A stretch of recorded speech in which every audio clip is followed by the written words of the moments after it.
Welcome everyone, I am doctor Nisha Singh. आज के इस वीडियो में हम different methods of permanent hardness removal को डिस्कस करेंगे।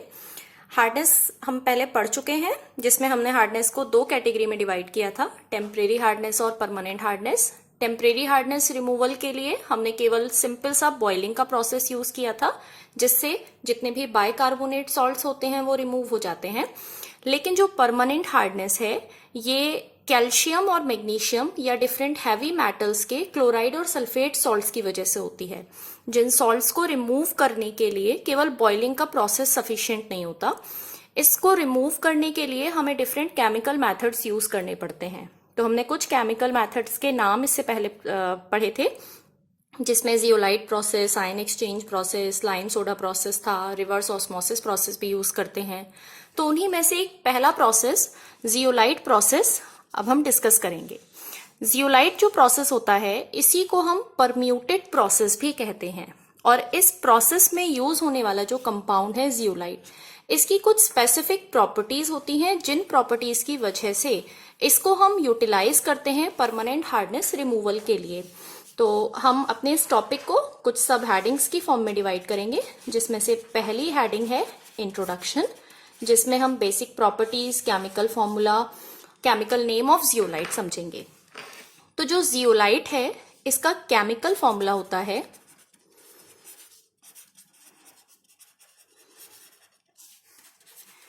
Na2O Al2O3 X SiO2 Y H2O, जिसमें X की वैल्यू वेरी करती है 2 to 10 और Y की वैल्यू वेरी करती है 2 to 6। It is hydrated sodium alumino silicate, यानी इसका जो केमिकल नेम है उसमें हम लिखते हैं it is hydrated sodium alumino silicate. जो केमिकल फॉर्मूला यहां पर लिखा हुआ है, ये एक नेचुरल जियोलाइट का केमिकल फॉर्मूला है। इसके डिफरेंट वेरिएंट्स भी मिलते हैं, जिन्हें हम सिंथेटिक जियोलाइट कहते हैं।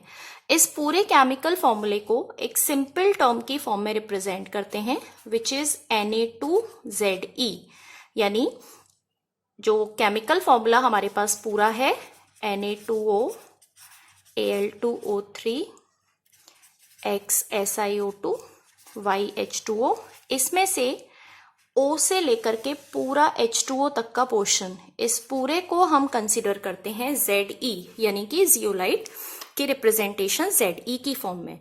तो हमें पूरे केमिकल फॉर्मूले को लिखने की जगह Na2Ze को हम किसी भी केमिकल रिएक्शन को लिखने के लिए यूटिलाइज कर सकते हैं। जो Ze है वो इसके रिमेनिंग पोर्शन को रिप्रेजेंट करता है। तो हमने देखा इसका केमिकल फॉर्मूला क्या है, इसका केमिकल नेम क्या है। अब इसकी कुछ प्रॉपर्टीज आती हैं। जो जियोलाइट है, इसका स्ट्रक्चर एक बॉइलिंग स्टोन की तरह होता है। इसको हम कंसिडर कर सकते हैं पोरस स्ट्रक्चर की फॉर्म में। पोरस स्ट्रक्चर कौन सा स्ट्रक्चर होगा? जिसमें छोटे छोटे से पोर्स प्रेजेंट होंगे, जिन पोर्स में से कोई भी लिक्विड उस फ्लो करके नीचे की तरफ आता है। जो जियोलाइट है, इसकी जो प्रॉपर्टी वाटर सॉफ्टनिंग के लिए यूज की जाती है, वो है कि ये जियोलाइट केपेबल होता है अपने आयंस को एक्सचेंज करने के लिए, यानी it is capable of exchanging sodium ions. इस सोडियम जियोलाइट में जो सोडियम आयन है, ये सोडियम आयन इजीली एक्सचेंज होता है किसी भी हार्डनेस प्रोड्यूसिंग कैटायन के साथ में। So it is capable of exchanging sodium ions with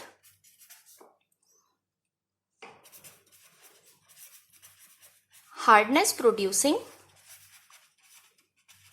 cations, यानी हार्ड वाटर के अंदर जो भी सॉल्ट प्रेजेंट होंगे, उन सॉल्ट्स के कैटायंस को ये एब्जॉर्ब कर लेगा और उस कैटायन के इक्विवेलेंट अमाउंट के बराबर सोडियम आयंस को पानी के अंदर रिलीज करेगा। अगर हार्डनेस प्रोड्यूसिंग सॉल्ट के कैटायन को हटा दिया जाए, तो उस सॉल्ट में क्या बचता है? केवल और केवल उसकी एनाइनिक फॉर्म बचती है, जो एनाइनिक फॉर्म रिलीज होने वाले सोडियम आयन के साथ रिएक्शन करके किसी सोडियम सॉल्ट की फॉर्म में कन्वर्ट हो जाती है, और कन्वर्ट होने के बाद वाटर के अंदर डिसॉल्व फॉर्म में प्रेजेंट होता है, लेकिन ये सोडियम सॉल्ट पानी के अंदर हार्डनेस प्रोड्यूस नहीं करते।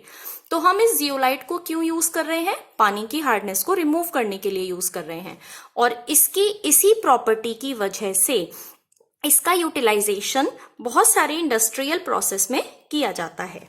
तो अगला जो पार्ट है, उस पार्ट में हम वाटर सॉफ्टनिंग के प्रोसेस की तरफ बढ़ेंगे। यानी पहली हेडिंग हमारे पास थी इंट्रोडक्शन, दूसरी हेडिंग इज प्रिंसिपल। किस तरीके से इस जियोलाइट को यूज किया जाएगा वाटर सॉफ्टनिंग के प्रोसेस के लिए। तो इस प्रिंसिपल को हम एक छोटे से स्टेप की फॉर्म में अंडरस्टैंड करेंगे। मान लीजिए हमारे पास है हार्ड वाटर।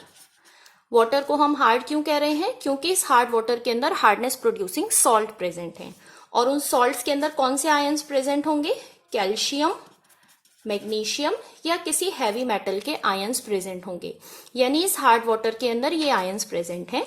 अगर इस हार्ड वाटर को हम पास करेंगे जियोलाइट बेड के ऊपर से, जिस जियोलाइट बेड में क्या प्रेजेंट है? सोडियम आयंस प्रेजेंट हैं, यानी हमने इसका फॉर्मूला लिखा Na2Ze।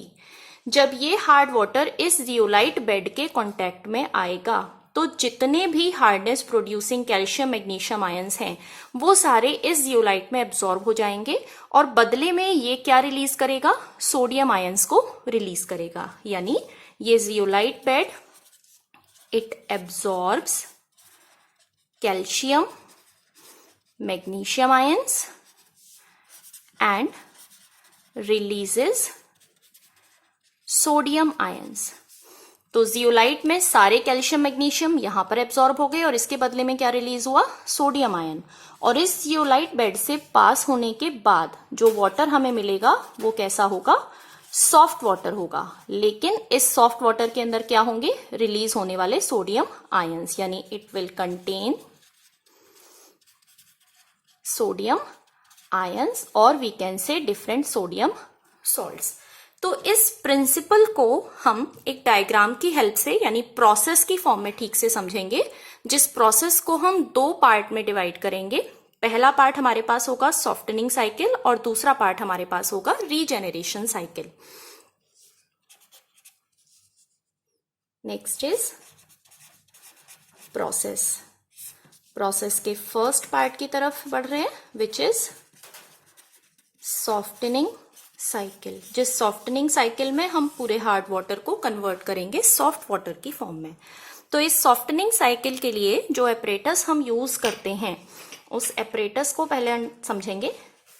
एक बड़ा सा कंटेनर, जिस कंटेनर में ऊपर की तरफ एक इनलेट वाल्व होगा, उसके बाद में एक दूसरा इनलेट वाल्व एक एंड पर प्रेजेंट होगा। जो कंटेनर है वो नीचे से कोन की शेप का होगा, जिसमें एक आउटलेट वाल्व प्रेजेंट होगा।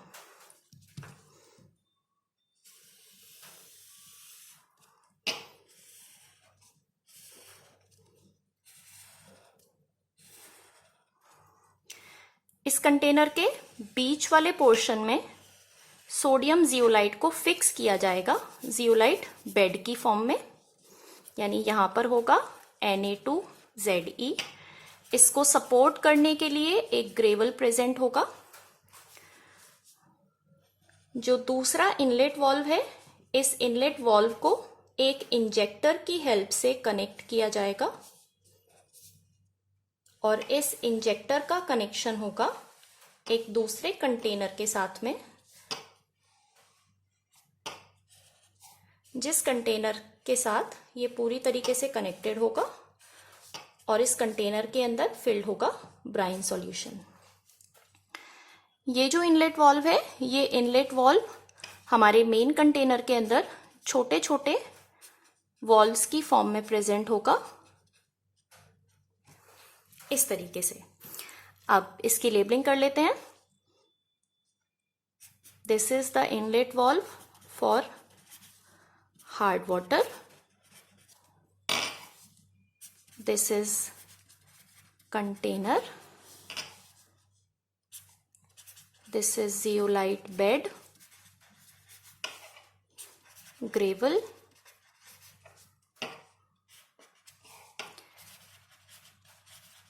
outlet for soft water,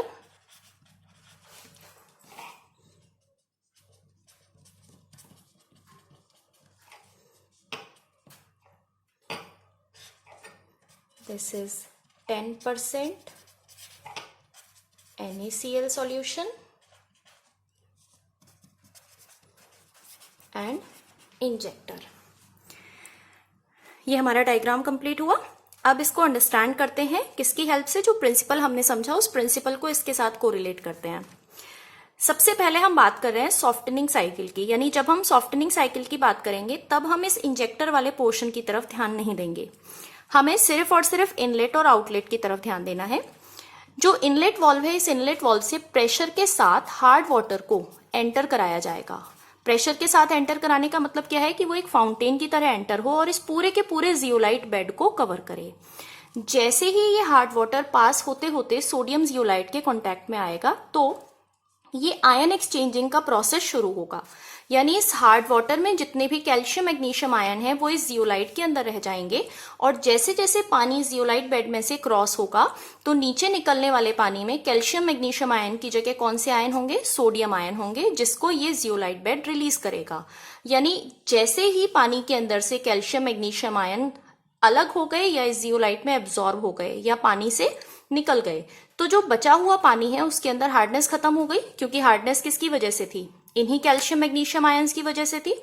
अगर पानी के अंदर ये कैल्शियम मैग्नीशियम आयन बचे ही नहीं तो इसका मतलब क्या है कि उस पानी के अंदर की हार्डनेस को रिमूव कर दिया गया। अब जैसे जैसे पानी जियोलाइट बेड में से पास होगा तो कैल्शियम मैग्नीशियम आयन तो यहां पर रह गए, लेकिन बदले में कौन से आयंस आए, सोडियम आयंस आए। ये सोडियम आयन पानी के अंदर हार्डनेस प्रोड्यूस नहीं करते हैं, तो दैट मीन्स जो आउटलेट हमारे पास है उस आउटलेट से हमें कैसा पानी मिलेगा, हमें मिलेगा सॉफ्ट वाटर, जिस वाटर के अंदर कैल्शियम और मैग्नीशियम आयन नहीं होंगे लेकिन सोडियम आयंस एक्सेस अमाउंट में प्रेजेंट होंगे। अब ये जो पहला पार्ट है सॉफ्टनिंग साइकिल का, ये एक लिमिटेड टाइम पीरियड तक होगा। कब तक? ये जो जियोलाइट बेड हमने यूज किया है, इस जियोलाइट बेड का अमाउंट हमारे पास फिक्स है। ऐसा नहीं होगा कि जियोलाइट में unlimited amount of sodium ions present हैं। जो भी अमाउंट हमारे पास होगा जियोलाइट का वो लिमिटेड होगा और उस लिमिटेड अमाउंट में limited number of sodium ions present होंगे। तो मान लिया हमने 1000 लीटर, 2000 लीटर या सपोज 5000 लीटर पानी हमने इसमें से पास ऑन किया और वो पानी सॉफ्ट हो गया। लेकिन अगर उस 5000 लीटर पानी को पास ऑन करने के बाद सारे के सारे सोडियम आयंस खत्म हो गए तो हम कितना भी हार्ड वाटर इसके ऊपर से डालें हमें हार्ड वाटर ही मिलेगा, फिर हमें सॉफ्ट वाटर नहीं मिलेगा, क्योंकि ये जियोलाइट अपने अंदर से अपने आप आयंस जनरेट नहीं कर रहा है। तो जब ये अपने आप आयंस जनरेट नहीं कर रहा है तो दैट मीन्स हमें इसके अंदर सोडियम आयंस को दोबारा से फिल करना पड़ेगा। तो उस फिलिंग के प्रोसेस के लिए हम अपने सेकेंड स्टेप की तरफ चलेंगे, जिस सेकेंड स्टेप को हम कहते हैं रीजेनरेशन साइकिल। इस रीजेनरेशन साइकिल में हम अपने जियोलाइट बेड को रीजेनरेट करेंगे, लेकिन जब ये रीजेनरेशन का प्रोसेस चलेगा तब इस हार्ड वाटर इनलेट वाल्व को बंद कर दिया जाएगा और अपने डायग्राम के रिमेनिंग पोर्शन इंजेक्टर की तरफ हम मूव करेंगे। ये जो इंजेक्टर है, इस इंजेक्टर से जब प्रेशर अप्लाई किया जाएगा तब ये NaCl सॉल्यूशन इस वाल्व की हेल्प से, यानी जो छोटे छोटे वाल्व हमने अंदर की तरफ ड्रॉ किए हैं, इन छोटे छोटे वाल्व्स की हेल्प से इस जियोलाइट बेड के ऊपर आएगा। और जो जियोलाइट बेड है, क्योंकि ये एग्जॉस्ट हो चुका है, इसके अंदर क्या प्रेजेंट है, कैल्शियम और मैग्नीशियम आयन प्रेजेंट हैं। ये कैल्शियम और मैग्नीशियम आयन इस NaCl सॉल्यूशन के साथ में रिएक्शन करेंगे और इस जियोलाइट बेड को फिर से रीजेनरेट करेंगे। तो जब तक ये पूरा रीजेनरेशन का प्रोसेस नहीं होगा तब तक हम अपनी सॉफ्टनिंग साइकिल को रीस्टार्ट नहीं कर सकते। तो हमने सबसे पहले क्या किया, पहले हमने हार्ड वाटर डाला, जिस हार्ड वाटर के कैल्शियम मैग्नीशियम आयंस को जियोलाइट ने एब्जॉर्ब किया और बदले में सोडियम आयंस को रिलीज कर दिया। तब तक हुआ सॉफ्टनिंग साइकिल वाला पार्ट। जैसे ही सारे के सारे सोडियम आयंस यहां से खत्म हो गए, हमने इस हार्ड वाटर इनलेट वाल्व को क्लोज किया और इस NaCl यानी कि ब्राइन सॉल्यूशन को हमने इंजेक्ट किया। किसकी हेल्प से? With the help of injector. ये इंजेक्टर से आने वाला ब्राइन सॉल्यूशन सोडियम जियोलाइट जो एग्जॉस्ट हो चुका है, जिसमें सोडियम आयंस नहीं बचे, उसके ऊपर आएगा और आने के बाद में फिर से एक रिवर्सिबल रिएक्शन का प्रोसेस चलेगा और उस रिएक्शन की हेल्प से जितने भी कैल्शियम मैग्नीशियम आयंस हैं उनको हम एक सेपरेट कंटेनर में कलेक्ट कर देंगे जो एक्सेस ब्राइन सॉल्यूशन है उसके साथ में, और ये जो जियोलाइट बेड हमारा एग्जॉस्ट हो चुका था ये दोबारा से रीजेनरेट हो जाएगा और हम अपने सॉफ्टनिंग प्रोसेस को फिर से स्टार्ट करेंगे। तो ये प्रोसेस को हमने with the help of diagram understand किया। अब with the help of reactions इसको अंडरस्टैंड करते हैं। पहला पार्ट हमारे पास था सॉफ्टनिंग साइकिल का। तो सॉफ्टनिंग साइकिल में सोडियम आयंस एक्सचेंज हो रहे हैं कैल्शियम मैग्नीशियम आयंस से, तो यानी हार्डनेस प्रोड्यूसिंग जो भी सॉल्ट्स हमारे पास होंगे। तो एग्जांपल के लिए हम ले लेते हैं, मान लिया हमारे पास कैल्शियम क्लोराइड है, जब ये सोडियम जियोलाइट के साथ रिएक्शन करेगा तो आयंस एक्सचेंज होंगे, यानी इस कैल्शियम की जगह सोडियम और सोडियम की जगह कैल्शियम। तो हमारे पास बना CaZe plus 2 NaCl. This is calcium chloride and this is zeolite. This is calcium zeolite which is exhausted zeolite. Exhausted इसलिए लिख रहे हैं क्योंकि इसी से हमें आगे की रीजेनरेशन साइकिल को अंडरस्टैंड करना है। दूसरा सॉल्ट हमारे पास है कैल्शियम क्लोराइड की जगह सपोज कैल्शियम सल्फेट, ये रिएक्शन करेगा सोडियम जियोलाइट के साथ में, तो ये कन्वर्ट हो जाएगा कैल्शियम जियोलाइट और साथ में सोडियम सल्फेट की फॉर्म में। अगर कोई मैग्नीशियम सॉल्ट हमारे पास है सपोज मैग्नीशियम क्लोराइड, तो Na2Ze के साथ रिएक्शन करके आयंस का एक्सचेंज प्रोसेस, यानी हमें मिलेगा MgZe और साथ में बनेगा Na और Cl यानी 2NaCl। ऐसे ही अगर हमारे पास मैग्नीशियम सल्फेट है तो ये रिएक्शन करेगा सोडियम जियोलाइट के साथ में और फॉर्मेशन करेगा मैग्नीशियम जियोलाइट की और साथ में हमें मिलेगा सोडियम सल्फेट। तो ये जितनी रिएक्शंस हमने लिखी इनमें सारे परमानेंट हार्डनेस प्रोड्यूसिंग सॉल्ट्स हैं। इन परमानेंट हार्डनेस प्रोड्यूसिंग सॉल्ट्स के अलावा अगर कोई टेम्परेरी हार्डनेस प्रोड्यूसिंग सॉल्ट है तो वो भी इजीली रिमूव किया जा सकता है। सपोज हमारे पास है कैल्शियम बाइकार्बोनेट जो कि सोडियम जियोलाइट के साथ रिएक्शन करेगा, तो रिएक्शन में वही रिवर्सिबल प्रोसेस होना है, कैल्शियम जियोलाइट के इस कॉन्टेक्ट में आएगा, यानी बनने वाला कंपाउंड CaZe जो कि स्टेबल हो जाएगा कहां पर, जियोलाइट बेड के अंदर, और बदले में ये सोडियम आयंस रिलीज होंगे और ये सोडियम आयंस किस फॉर्म में कन्वर्ट हो जाएंगे, सोडियम बाइकार्बोनेट की फॉर्म में। ऐसे ही अगर हमारे पास मैग्नीशियम बाइकार्बोनेट है तो ये रिएक्शन करेगा और कन्वर्ट हो जाएगा मैग्नीशियम जियोलाइट की फॉर्म में और साथ में सोडियम बाइकार्बोनेट। तो ये जितने भी कैल्शियम और मैग्नीशियम जियोलाइट की फॉर्मेशन हुई है ये सारा का सारा कैसा जियोलाइट है, एग्जॉस्टेड जियोलाइट है। जब सारा जियोलाइट एग्जॉस्टेड जियोलाइट की फॉर्म में कन्वर्ट हो जाएगा तब हमारी सॉफ्टनिंग साइकिल स्टॉप हो जाएगी। अब इस एग्जॉस्टेड जियोलाइट को रीजेनरेट करने के लिए हम सेकंड स्टेप की तरफ बढ़ेंगे which is regeneration cycle. Regeneration cycle में हम हार्ड वाटर की जगह क्या पास कर रहे हैं जियोलाइट के ऊपर, NaCl सॉल्यूशन। लेकिन कौन सा जियोलाइट बचा है हमारे पास, अब ये वाला जियोलाइट नहीं है, हमारे पास है एग्जॉस्टेड जियोलाइट, यानी या तो कैल्शियम जियोलाइट होगा या मैग्नीशियम जियोलाइट होगा या एल्यूमिनियम जियोलाइट होगा या आयरन जियोलाइट होगा, जो भी मेटल्स वहां पर प्रेजेंट हैं। तो उस रीजेनरेशन साइकिल के लिए हमारे पास सपोज कैल्शियम जियोलाइट है और ये कैल्शियम जियोलाइट जब NaCl के साथ रिएक्शन करेगा तो ये कन्वर्ट हो जाएगा दोबारा से आयन एक्सचेंज प्रोसेस, यानी ये सोडियम इस कैल्शियम के साथ बॉन्ड, ये सोडियम इस जियोलाइट के साथ बॉन्ड फॉर्मेशन करेगा और ये कैल्शियम इस Cl के साथ बॉन्ड फॉर्मेशन करेगा। तो बनने वाला कंपाउंड हुआ Na2Ze प्लस CaCl2।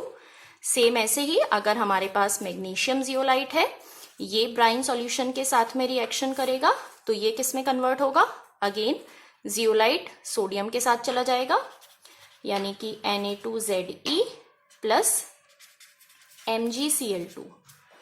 तो जितना भी सोडियम जियोलाइट बना ये स्टेबल फॉर्म में जो जियोलाइट बेड है उसके अंदर रह जाएगा, और जितना भी कैल्शियम और मैग्नीशियम क्लोराइड बना है या किसी दूसरे मेटल का क्लोराइड बना है वो chloride access amount of NaCl solution के साथ मूव ऑन होकर नीचे आ जाएगा, जिसको हम एक सेपरेट कंटेनर में कलेक्ट कर लेंगे।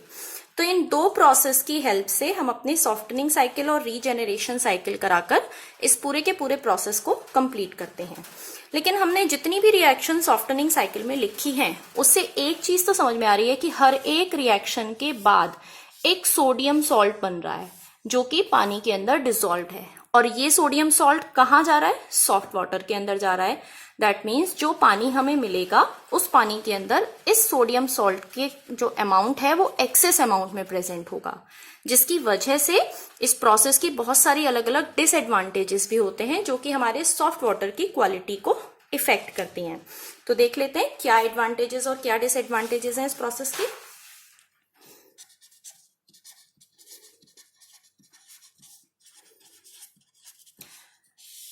सबसे पहली एडवांटेज तो है कि हमें जो पानी मिलता है वो पानी हमें मिलता है लगभग 15 ppm और लेस हार्डनेस, यानी जो पानी हमें मिलेगा उसकी हार्डनेस 15 ppm या उससे कम होगी, जो कि बहुत ही कम अमाउंट ऑफ हार्डनेस है, जिसको हम एक तरीके से सॉफ्ट वाटर ही कहेंगे। जो पानी हमें मिलेगा वो बिल्कुल क्लियर होगा, उसके अंदर कोई भी टर्बिडिटी, कोई भी सॉलिड पार्टिकल्स नहीं होंगे, कोई भी स्लज स्केल फॉर्मेशन नहीं हुई, there is no sludge scale formation, क्योंकि किसी भी रिएक्शन में कोई प्रेसिपिटेट फॉर्मेशन नहीं हुई। जो पूरा का पूरा प्रोसेस है उसके लिए हमें एक स्ट्रिक्ट कैलकुलेशन की रिक्वायरमेंट है, उसके मेंटेनेंस के लिए और किसी चीज की रिक्वायरमेंट बहुत ज्यादा नहीं होगी।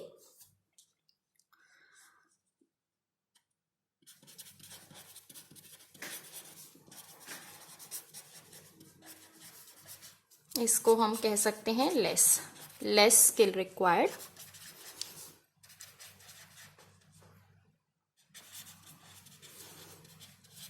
For maintenance. Now moving to the next part,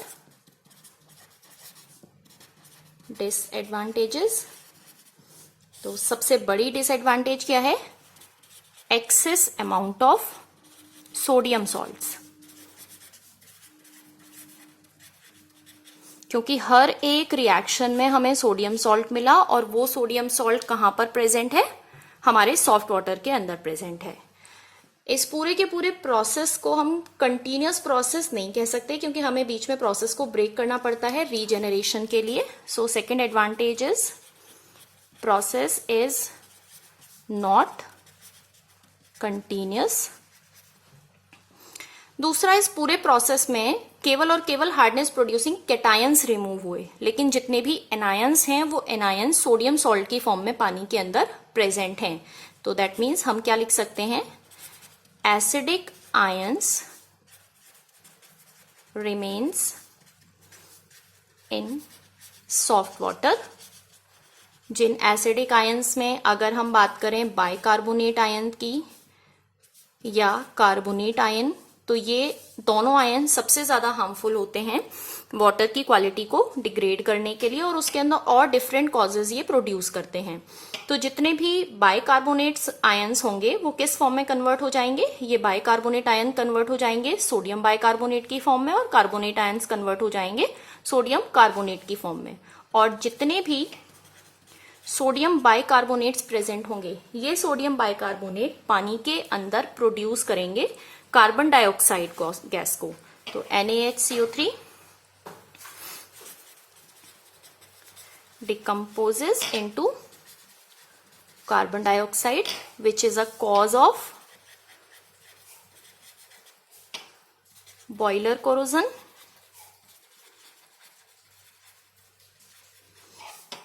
कैसे देख लेते हैं? NaHCO3 ये डिकम्पोज होगा, सोडियम कार्बोनेट बनाएगा, वाटर बनाएगा और साथ में कार्बन डाइऑक्साइड गैस रिलीज करेगा। ऐसे ही अगर सोडियम बाइकार्बोनेट की जगह सोडियम कार्बोनेट की बात करें, जो कि बाइकार्बोनेट की फॉर्म में भी कन्वर्ट हो रहा है, तो ये जो सोडियम कार्बोनेट है, ये कार्बोनेट हाइड्रोलाइज्ड होता है सोडियम हाइड्रोक्साइड की फॉर्म में, which is a cause of और रेस्पॉन्सिबल फॉर कास्टिक एम्ब्रिटलमेंट।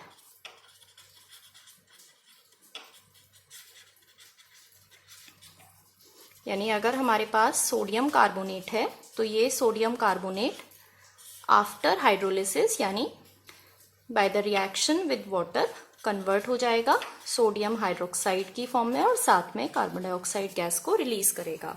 तो ये बनने वाला जो सोडियम हाइड्रोक्साइड है ये बॉयलर के कास्टिक एम्ब्रिटलमेंट के लिए रिस्पॉन्सिबल होता है, और जो सोडियम बाइकार्बोनेट से कन्वर्ट होने वाली कार्बन डाइऑक्साइड है ये बॉयलर कोरोजन के लिए रिस्पॉन्सिबल होती है। तो अल्टीमेटली दोनों ही तरीके के जो एसिडिक आयंस बने हैं वो दोनों एसिडिक आयंस हमारे वाटर की क्वालिटी को डिग्रेड करते हैं और बॉयलर की सरफेस पर इफेक्ट डालते हैं।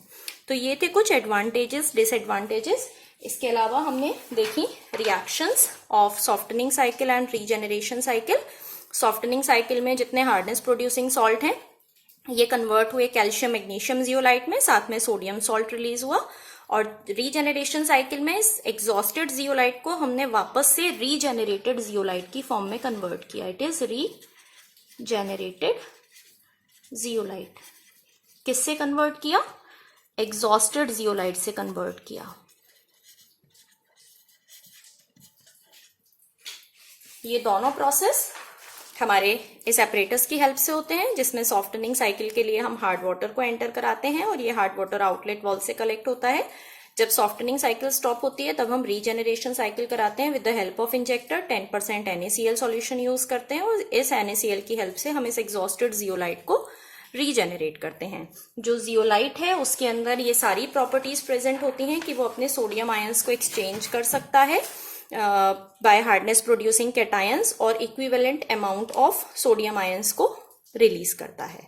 आई होप आपको ये पूरा प्रोसेस समझ में आया होगा। इससे अगले पार्ट में हम लोग इस प्रोसेस की कैलकुलेशन पर वर्क करेंगे। Thank you so much.